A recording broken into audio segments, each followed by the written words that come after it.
नमस्कार दोस्तों, कैसे आप सभी। उम्मीद करते हैं बहुत ही अच्छे होंगे। साथियों, आज का ये क्लास बहुत ही इंपॉर्टेंट रहने वाला है क्योंकि आज की इस क्लास में रेलवे आरपीएफ परीक्षा में पिछले 25 वर्षों में पूछे गए क्वेश्चन आंसर को देखेंगे। यानी पिछले 25 वर्षों में जो क्वेश्चंस पूछे गए हैं उन्हीं क्वेश्चनों में से मैंने छाट के 50 क्वेश्चंस आज की इस क्लास में लिया है जो कि इस बार आपसे पूछे जा सकते हैं। तो आज का ये क्लास आपको कंप्लीट देख लेना है बिना स्किप किए हुए।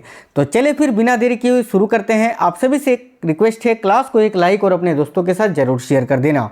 देखिए, तो बिना देरी किए हुए क्लास को शुरू करते हैं। आपको बता दें साथियों, आज का ये क्लास बिल्कुल सुपर फास्ट रहेगा और इनमें से कोई भी क्वेश्चन का आंसर अगर आपको पहले से पता है तो आप नीचे कमेंट बॉक्स में कमेंट करते चलना, बताते चलना। तो देखिए, पहला क्वेश्चन है, न्याय दर्शन की रचना किसने की। काफ़ी अच्छा क्वेश्चन है, याद रखिएगा। न्याय दर्शन की रचना किसने की? तो भाई महर्षि गौतम ने। यहाँ पर गौतम बुद्ध आप मत समझना, ये जो है ये महर्षि गौतम है। गौतम बुद्ध अलग हैं और महर्षि गौतम अलग हैं। तो न्याय दर्शन की रचना गौतम ने की थी, महर्षि गौतम ने। अगला क्वेश्चन है, गुप्त कराल नामक नवपाषाण स्थल किस प्रदेश में है।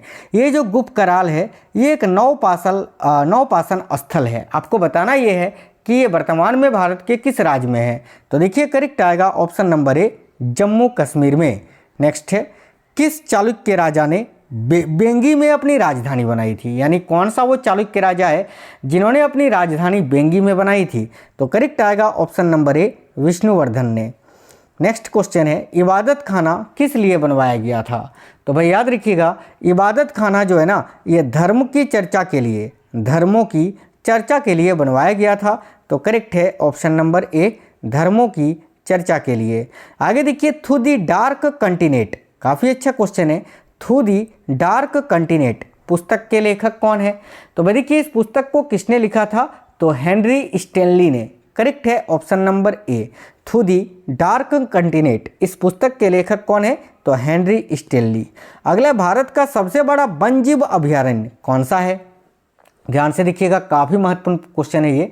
तो भारत का सबसे बड़ा वन्यजीव अभयारण्य जो है वो है भारतीय जंगली गधा अभयारण्य। करेक्ट आएगा ऑप्शन नंबर डी। आगे देखिएगा, मूल संविधान में लोकसभा सदस्यों की संख्या कितनी निर्धारित की गई थी। तो भाई मूल संविधान में लोकसभा सदस्यों की संख्या कितनी निर्धारित की गई थी। तो याद रखिएगा 500। और वर्तमान में साथियों लोकसभा सदस्यों की संख्या कितनी है। तो 543। और अधिकतम लोकसभा सदस्यों की संख्या कितनी हो सकती है। तो 552। याद रखना ऑप्शन नंबर ए करेक्ट आएगा। निम्न में से किस क्षेत्र से भारत में सकल राष्ट्रीय उत्पाद का सबसे बड़ा भाग प्राप्त होता है। काफ़ी अच्छा क्वेश्चन है, याद रखिए सेवा क्षेत्र से। करेक्ट है ऑप्शन नंबर सी, सेवा क्षेत्र।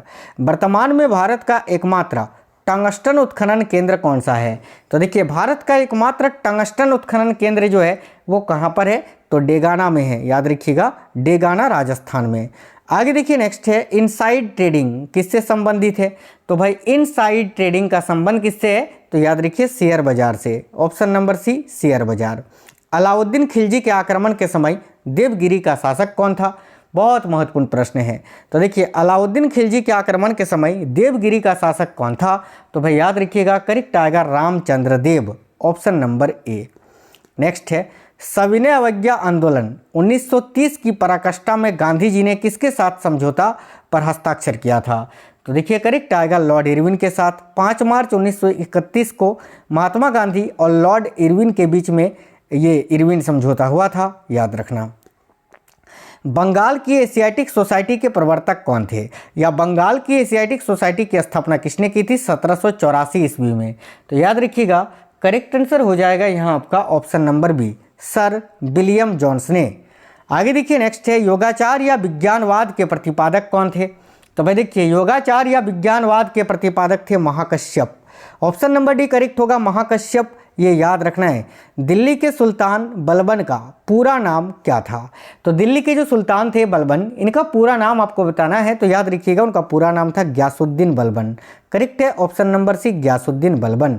अशोक का अभिलेख भारतीय उपमहाद्वीप के बाहर भी पाया गया है। तो भाई निम्नलिखित में से किस देश में यह पाया गया है। तो देखिए, करेक्ट आएगा ऑप्शन नंबर ए, अफगानिस्तान में। आगे देखिएगा, नेक्स्ट है, निम्न में से किस स्थान को पेरिप्लस ऑफ द इरिथ्रियन सी में पोडू के नाम से संबोधित किया गया है।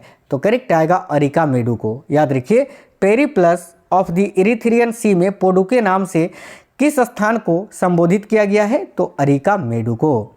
नेक्स्ट है, गुप्त किसके सामंत थे? भाई गुप्त शासक जो थे वो किसके सामंत थे? तो याद रखिए कुषाणों के। ऑप्शन नंबर बी राइट होगा, कुषाण। आदि काव्य की संज्ञा किसे दी जाती है? काफी महत्वपूर्ण प्रश्न है। देखिए, आदि काव्य की संज्ञा किसे दी जाती है, ये आपसे पूछा जा रहा है।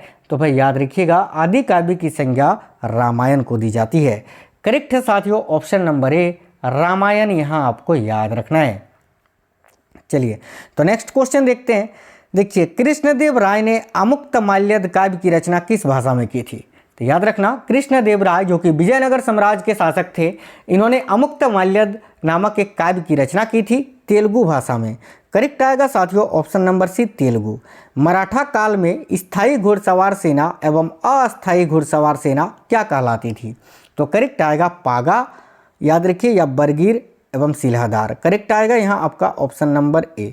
स्थायी जो घुड़सवार सेना होती थी मराठा काल में उसको पागा कहा जाता था और अस्थायी घुड़सवार सेना को बरगीर और सिलहदार कहा जाता था। नेक्स्ट क्वेश्चन देखिएगा, हल्दी घाटी का युद्ध कब लड़ा गया था? तो भाई हल्दी घाटी का युद्ध जो है ये देखिएगा, हल्दी घाटी बैटल ये कब हुआ था? तो 1576 में। याद रखना, अकबर और महाराणा प्रताप के सेनाओं के बीच में। तो करेक्ट आएगा ऑप्शन नंबर बी। मोहनजोदड़ो कहाँ स्थित है? देखिए, मोहनजोदड़ो वर्तमान में पाकिस्तान के सिंध में है। तो सिंध करेक्ट आएगा option number B. Narsinh Mehta इनमें से किस राज्य के एक प्रसिद्ध संत थे? तो भाई नरसिंह मेहता की अगर बात करें तो ये गुजरात के एक प्रसिद्ध संत थे। ऑप्शन नंबर एक गुजरात। आगे देखिए, किस कंपनी ने सर्वप्रथम भारत में रेल सेवा प्रारंभ की थी? काफ़ी अच्छा क्वेश्चन है। तो याद रखिए, करेक्ट आएगा option number D, great Indian peninsular railway ने। आगे देखिए, निम्नलिखित में से कौन सी एक झील है जो तंजानिया एवं युगांडा के बीच अंतर्राष्ट्रीय सीमा बनाती है? तो भाई याद रखना, करेक्ट आएगा विक्टोरिया झील। Option number C. आगे देखिए, एंथ्रोपोज्योग्राफी अथवा मानव भूगोल के लेखक कौन है? तो एंथ्रोपोज्योग्राफी अथवा मानव भूगोल के लेखक कौन है? तो रैटजेल। करेक्ट है ऑप्शन नंबर बी, रैटजेल याद रखना है। आगे देखिएगा, निम्नलिखित में से कौन सा देश एक वर्ष में सर्वाधिक मात्रा में कच्चे तेल का उत्पादन करता है? तो भाई एक वर्ष में सबसे अधिक कच्चे तेल का उत्पादन तो सऊदी अरब करता है। ऑप्शन नंबर सी करेक्ट आएगा, सऊदी अरब। समान वर्षा की मात्रा वाले स्थानों को मिलाने वाली रेखा को क्या कहा जाता है? देखिएगा, समान वर्षा की मात्रा वाले स्थानों को मिलाने वाली रेखा को आइसोहाइट कहा जाता है। राइट आएगा option number B, isohyet. Germany स्थित किल नगर को या किल नगर में निम्न में से कौन सा सर्वाधिक महत्वपूर्ण उद्योग है? याद रखिए, जर्मनी स्थित किल नगर में निम्न में से कौन सा सर्वाधिक महत्वपूर्ण उद्योग है? तो देखिए, करेक्ट आएगा पोत निर्माण उद्योग। Option number C. आगे देखिएगा, सिटी ऑफ रेड्स के नाम से कौन सा नगर जाना जाता है? तो भाई सिटी ऑफ रेड्स के नाम से कौन से नगर को जाना जाता है? देखिएगा, इस क्वेश्चन के लिए करेक्ट आंसर क्या हो जाएगा? तो याद रखिए, मैक्सिको सिटी को। Option number B. अगला क्वेश्चन है, जो ऊर्जा पृथ्वी की सतह के नीचे संचित ऊर्जा को काम में ला सकती है उसको क्या कहा जाता है? तो याद रखिए, जो ऊर्जा पृथ्वी की सतह के नीचे संचित ऊर्जा को काम में ला सकती है उस ऊर्जा को भूतापीय ऊर्जा कहा जाता है साथियों। ऑप्शन नंबर डी करेक्ट होगा, याद रखना है, भूतापीय ऊर्जा। विश्व में किस महाद्वीप में आदिम जातियों की सर्वाधिक जनसंख्या पाई जाती है? तो देखिए, विश्व में वो कौन सा महाद्वीप है जहां पर आदिम जातियों की सर्वाधिक जनसंख्या पाई जाती है? तो करेक्ट आएगा अफ्रीका में। ऑप्शन नंबर बी, अफ्रीका याद रखना है। नेक्स्ट है, ज्वार भाटा की उत्पत्ति में निम्नलिखित में से किसका प्रभाव अधिक होता है? तो साथियों, ज्वार भाटा कब आता है? जब सूर्य, पृथ्वी और चंद्रमा तीनों एक ही रेखा में होता है और इसमें सबसे अधिक प्रभाव होता है चंद्रमा का। करेक्ट आएगा चंद्रमा, ऑप्शन नंबर सी। विश्व में उर्वरकों का सर्वाधिक प्रयोग कहाँ होता है? काफ़ी अच्छा क्वेश्चन है। याद रखना, विश्व में उर्वरकों का सर्वाधिक प्रयोग होता है चीन में। तो राइट आएगा ऑप्शन नंबर बी, चीन। मूल्य अनुसार भारत का निर्यात विश्व के कुल निर्यात व्यापार का कितना प्रतिशत है? तो देखिए, मूल्य अनुसार भारत का निर्यात विश्व के कुल निर्यात व्यापार का 2% है। Option number D, 2%। नेक्स्ट है, जैसे जैसे अर्थव्यवस्था विकसित होती है राष्ट्रीय आय में तृतीयक क्षेत्र का अंश क्या होता है? तो भाई याद रखना, बढ़ता जाता है। ऑप्शन नंबर सी, बढ़ता जाता है। मुद्रास्फीति को स्थायी रूप से किस प्रकार नियंत्रित किया जा सकता है? तो देखिए, मुद्रास्फीति को स्थायी रूप से किस प्रकार नियंत्रित किया जा सकता है? तो ऑप्शन नंबर सी करेक्ट होगा, मुद्रा आपूर्ति की वृद्धि कर उसको नियंत्रण करके। ठीक है, आगे देखिए, बुद्ध और मीराबाई के जीवन दर्शन में मुख्य साम्य था, यानी गौतम बुद्ध और मीराबाई इन दोनों के जीवन दर्शन में किस चीज़ की समानता थी? तो दोनों का ही मानना था कि संसार दुखपूर्ण है। करेक्ट है ऑप्शन नंबर सी। आगे देखिए, 800 ईसा पूर्व से 600 ईसा पूर्व का काल किस युग से जुड़ा हुआ है? तो भाई ध्यान से देखिए, 800 ईसा पूर्व से 600 ईसा पूर्व का जो काल है साथियों, वो ब्रह्मांड युग से जुड़ा हुआ है। ऑप्शन नंबर ए करेक्ट आएगा। अगला, वर्ष 1905 में बंबई में भारत सेवक समाज की स्थापना किसने की थी? तो देखिए, 1905 में बंबई में भारत सेवक समाज की स्थापना गोपाल कृष्ण गोखले जी ने की थी। ऑप्शन नंबर ए। अगला है देखिए, सकलोत रापतनाथ किसे कहा गया है? तो साथियों, सकलोत रापतनाथ ये हर्षवर्धन को कहा गया है। ऑप्शन नंबर बी राइट होगा, हर्षवर्धन। नेक्स्ट है, भारत में बीबी का मकबरा कहाँ स्थित है?